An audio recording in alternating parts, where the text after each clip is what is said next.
पिछले एक महीने से ज़्यादा हो गया इजराइल लगातार गाज़ा के फ़िलिस्तीनियों को, निर्दोष फ़िलिस्तीनियों को मार रहा है, नरसंहार कर रहा है, बच्चों की हत्याएं कर रहा है। लगभग जो सरकारी ऑफिशियल आंकड़ा है उसके हिसाब से 10,000 फ़िलिस्तीनी अपने जान को गंवा चुके हैं, लेकिन अगर मेरे हिसाब से अनऑफिशियली अगर चेक किया जाएगा तो ये आंकड़ा 25,000 से ज़्यादा क्रॉस कर जाएगा। एक महीने से फ़िलिस्तीन के लोगों का नरसंहार हो रहा है और पूरी दुनिया में 57 कंट्री हैं मुसलमानों की, ये सिर्फ ज़बान से लड़ाई लड़ रहे हैं। एक ऑर्गेनाइजेशन बनाया है OIC के नाम से, उस ऑर्गेनाइजेशन को फैसले लेने का अधिकार है। एक बैठक करने के बाद एक अच्छा फैसला लेना था, लेकिन सऊदी अरब में जो बैठक की इन लोगों ने उसमें कोई फैसला, कोई नतीजा नहीं निकला, वही ढाक के तीन पात। लेकिन उस OIC की बैठक के बाद नेतन्याहू का एक बयान आया, एक कंट्री जिसकी आबादी 95 लाख भी नहीं है, 1 करोड़ भी नहीं है, उस कंट्री के प्राइम मिनिस्टर नेतन्याहू का एक बयान आता है कि अरब देश अगर अपनी खैरियत चाहते हैं तो खामोश रहें। ये 57 कंट्रीज को धमकी दे रहे हैं नेतन्याहू। उनके हिसाब से वो नरसंहार कर रहे हैं, उनका नरसंहार चालू रहना चाहिए। बेकसूर मुसलमान बच्चे, बच्चियां, बूढ़े, जवान, मर्द, औरतें, सबका कत्लेआम होना चाहिए और उनके खिलाफ कोई एक्शन ना लिया जाए। उनका ये मानना है नेतन्याहू का। मैं एक बात कहना चाहता हूं कि दुनिया की सच्चाई यह है कि जो डरपोक और कमज़ोर लोग होते हैं उन्हें हुकूमत करने का कोई अधिकार नहीं है, और जो कमज़ोर और डरपोक लोग होते हैं उनकी हुकूमत उनसे छीन ली जाती है। आज पूरी दुनिया में, मैं ये नहीं कहता कि 7 तारीख को जो हमला हुआ था वो जायज़ था। 7 तारीख को जो हुआ था उसको ये कहा गया कि बेकसूर नागरिकों का खून बहाया गया, जबकि वो आंकड़ा 600-700-800 था, 1000 भी नहीं था। आपके हिसाब से बेकसूर लोगों की जान लेना आतंकवादी गतिविधि है, मैं भी मानता हूं इस बात को। तो अगर आपके हिसाब से बेकसूरों की जान लेना आतंकवादी गतिविधि है, तो ये एक महीने से लगातार गाज़ा में जो फिलिस्तीनियों का नरसंहार हो रहा है, ये कौन सी गतिविधि कहलाएगी इजराइल की? क्या इजराइल को आतंकवादी देश घोषित नहीं किया जाना चाहिए? ये मेरा सवाल है कि लगातार हजारों बच्चे मर गए, 6 महीने के बच्चे, 5 महीने के बच्चे, 1 साल के बच्चे, 2 साल के बच्चे, उनकी जानें चली गई। और उसके बाद में आज पोजीशन ये है कि पूरे गाज़ा को खंडर बना दिया। फिलिस्तीनियों के पास कोई ज़मीन नहीं छोड़ी जा रही है, चारों तरफ से घेर लिया गया। पूरे गाज़ा में लगभग 36 हॉस्पिटल थे, 36 अस्पताल थे, जिनमें से 20 पहले ही बंद हो चुके हैं, जिनको खंडर बना दिया गया। जो चल रहे हैं उनमें जो सबसे बड़ा हॉस्पिटल है वो है अल शिफा, अल कुद्स, इंडोनेशिया। और इनकी हालात ये है कि इनके पास ना बिजली है, ना पानी है, ना खाना है, ना ऑक्सीजन है, ना मेडिसिन है, और लगातार उन पे हमले जा रही हैं। WHO क्या कर रहा है?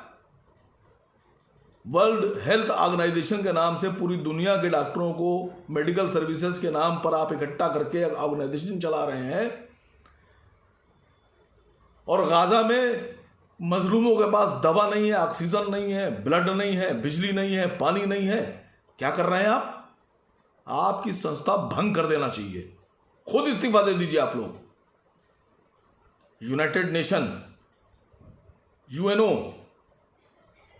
संयुक्त राष्ट्र के नाम से आप संस्था चला रहे हैं, सबको इकट्ठा करके आप सबके फलाह बहबूदी की बात करते हैं, और नेतन्याहू आपको धमकी देते हैं आपके कार्यालय में, आपकी स्पीच आपके सामने बैठकर।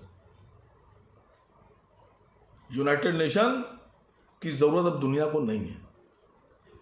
वो यूनाइटेड नेशन जो मजलूमों के साथ ना खड़ा हो पाए, जो जालिमों की विरोध ना कर पाए, जो आतंकवादियों को आतंकवादी ना कह पाए, जो मरते हुए मासूम बच्चों के साथ ना खड़ा हो पाए, उनको दिलासा ना दे पाए, उनको तसल्ली ना दे पाए, ऐसे यूनाइटेड नेशन को भंग कर देना चाहिए। मानवाधिकार की बात करते हैं आप, कौन से मानवाधिकार की बात करते हैं? आपको पता है जिस मानवाधिकार की बात आप करते हैं उस मानवाधिकार की आंखों पे पट्टी बंधी है। अल-शिफा हॉस्पिटल में 500 से ज्यादा लाशें पड़ी हुई हैं जिनका अंतिम संस्कार नहीं हो पा रहा, जिनकी तदफीन नहीं हो पा रही है कि इजरायली फौज ने चारों तरफ से घेर के बमबारी कर रखी है। मानवाधिकार संगठन बनाया आपने? बेकसूर लोगों की हत्याओं को, बेकसूर लोगों की गिरती हुई लाशों को आप देख नहीं पा रहे हैं? आपकी जबान सिल गई इसलिए कि इजराइल के साथ अमेरिका खड़ा है। इजराइल के एक मिनिस्टर धमकी दे रहे हैं कि गाजा पे परमाणु बम गिरा देना चाहिए। ये यूनाइटेड नेशन, मानवाधिकार संस्था, ये WHO, ये क्या कर रहे हैं सब? अल-शिफा हॉस्पिटल में 3000 आदमी का स्टाफ, डॉक्टर, नर्सेज और बाकी स्टाफ फंसा हुआ है। उनके पास पानी और खाना खत्म हो चुका है। रोज 10-20 बच्चे ऑक्सीजन की कमी से और वेंटिलेटर न चलने की वजह से जान दे रहे, उनकी जान चली जा रही है, वो मौत के मुंह में जा रहे हैं। दोनों तरफ से बॉर्डर बंद करके रखा हुआ है, ना उन्हें कहीं जाने दिया जा रहा है, ना उनको रसद दी जा रही है, ना उनको इलाज दिया जा रहा है। आप क्या चाह रहे हैं? और ये हमारे मुस्लिम कंट्रीज, मैं नाम लिए बिना कह रहा हूं, समझ जाइएगा कि बस सुबह उठे प्रेसिडेंट साहब, प्राइम मिनिस्टर साहब, ब्रश किया, दांत मांजने के बाद ब्रेकफास्ट किया बढ़िया सा, उसके बाद में ट्विटर पे एक वीडियो डाल दिया। ये तरीका है आप लोगों का कि अगर आप कुछ नहीं कर सकते, आपके पास पावर है, आपके पास ताकत है, आप हुकूमतों के मालिक हैं, आपके पास कंट्रीज हैं, आप फौजों के मालिक हैं, आप चाहें तो इस नरसंहार को 12 घंटे में रोका जा सकता है, बिल्कुल रोका जा सकता है। लेकिन आप लोग सिर्फ ट्विटर खेल रहे हैं, फेसबुक, ट्विटर, बस वीडियो जारी कर दिया, ये कर देंगे, वो कर देंगे, फला कर देंगे, ये बैलिस्टिक, वो स्कट, ये स्कट। उन मजलूमों को बचाने के लिए क्या कर रहे हैं आप? पूरी दुनिया के सभी कंट्रीज में, वो कंट्रीज जो इजराइल के साथ खड़े हैं, उन कंट्रीज में भी लाखों की तादाद में लोग फिलिस्तीन के समर्थन में नारे लगा रहे हैं, जुलूस निकाल रहे हैं, फिलिस्तीन की आज़ादी की बात कर रहे हैं, फिलिस्तीन के बच्चों और मजलूमों को बचाने की बात कर रहे हैं। लेकिन सरकारें बहरी और अंधी हो चुकी हैं, नहीं दिख रहा सरकारों को कुछ। मुझे बहुत अफसोस के साथ कहना पड़ रहा है कि ट्विटर खेलना बंद कीजिए। मैं सलाम करता हूं उन लोगों को जो America, France, England, Germany, Spain और बाकी कंट्रीज में और खुद इजराइल तक में, मैं सलाम करता हूं उन लोगों को जिनके पास हुकूमत नहीं है, जिनके पास पावर नहीं है, जो फौज में नहीं है, उसके बाद वो फिलिस्तीन के मजलूमों के लिए आवाज उठा रहे हैं। कम से कम आवाज उठा तो रहे हैं। कुछ नहीं कर सकते तो आवाज उठाइए। लेकिन जिनके पास हुकूमतें हैं, जो अपने को राष्ट्रपति कहते हैं, प्रधानमंत्री कहते हैं, रक्षा मंत्री कह रहे हैं कि हम रक्षा मंत्री फला देश के, हम प्रधानमंत्री फला देश के, हम राष्ट्रपति फला देश के, यह कर देंगे, कुछ नहीं करेंगे आप। मैं आप लोगों को एक मशवरा दे रहा हूं कि आपकी जितनी मिसाइलें आपने बना के रखी हैं, जिनको आप अपने परेड डे पर परेड करके निकालते हैं, आप लोग अपनी मिसाइलें निकालकर जमीन पे खड़ी कीजिए और उन मिसाइलों में खुद बैठ जाइए और बैठ कर उनका रिमोट दबा दीजिए अपनी कैबिनेट के साथ। आप इसके अलावा कुछ नहीं कर सकते हैं। जो लोग मरते हुए मजलूमों की हिफाजत ना कर पाएं, जो लोग मरते हुए लोगों को बचा ना पाएं, जो लोग बेकसूर लोगों के साथ खड़े ना हो पाएं, उनके ऊपर लानत है, थू है उनके ऊपर। उनको जिंदा रहने का हक नहीं है। मैं पूरी दुनिया के उन तमाम लोगों को सलाम करता हूं कि जो दिल से सड़कों पर उतरकर आवाज उठा रहे हैं, उनके पास कोई पावर नहीं है, उनके हाथ हुकूमतों के जरिए से बांधे गए हैं, लेकिन फिर भी उनकी जबान खुली है, वो चल रही है। लेकिन ये कंट्रीज जो बड़ी बड़ी फौजों की दावेदारी करती हैं, टर्की से मैं कह रहा हूं, टर्की, अर्दोगान साहब क्या कर रहे हैं आप? अजरबैजान से पेट्रोल आकर आपके जरिए से जाता है टर्की। आपसे कह रहा हूं कि आपके जरिए से इजराइल जाता है पेट्रोल। आप क्या कर रहे हैं? और सऊदी अरब, मुझे अफसोस हुआ, दुनिया में हम बदनसीब मुसलमान हैं जिन्होंने वो दौर देख लिया कि एक तरफ रोज सैकड़ों मुसलमान मारे जा रहे हैं और दूसरी तरफ शकीरा नाच रही हैं। शकीरा का डांस देखा जा रहा है उचक उचक कर। ये रसूलुल्लाह सल्लल्लाहु अलैहि वसल्लम का अरब, क्या उन्होंने ऐसे ही अरब का ख्वाब देखा था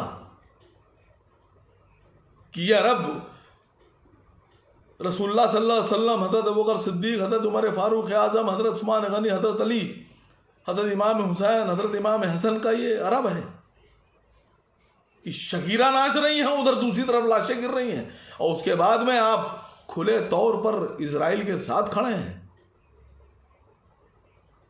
अगर आप दबाव बनाएं तो इजराइल को पूरी दुनिया के सामने झुकना पड़ेगा, लेकिन आप दबाव नहीं बना रहे हैं। आपसे अच्छे तो वो लोग हैं जो किसी जगह के प्रेसिडेंट नहीं है, कहीं के प्राइम मिनिस्टर नहीं है, कहीं के रक्षा मंत्री नहीं है, और उसके बाद वो फिलिस्तीन के बच्चों के साथ और फिलिस्तीन के शहीदों के साथ खड़े हैं।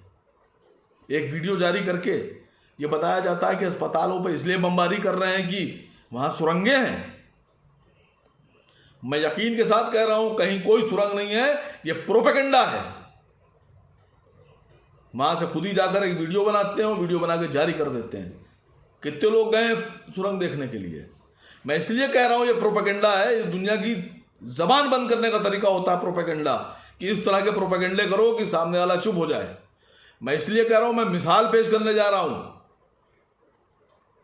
कि इराक की लड़ाई में यूनाइटेड नेशन ने जांच की, अमेरिका की तरफ से बहुत से वैज्ञानिक भेजे गए यूनाइटेड नेशन की तरफ से, और जांच करने के बाद यूनाइटेड नेशन की तरफ से रिपोर्ट जारी की गई कि इराक में बहुत से केमिकल और बायोकेमिकल हथियार हैं जिनसे पूरी दुनिया को खतरा है।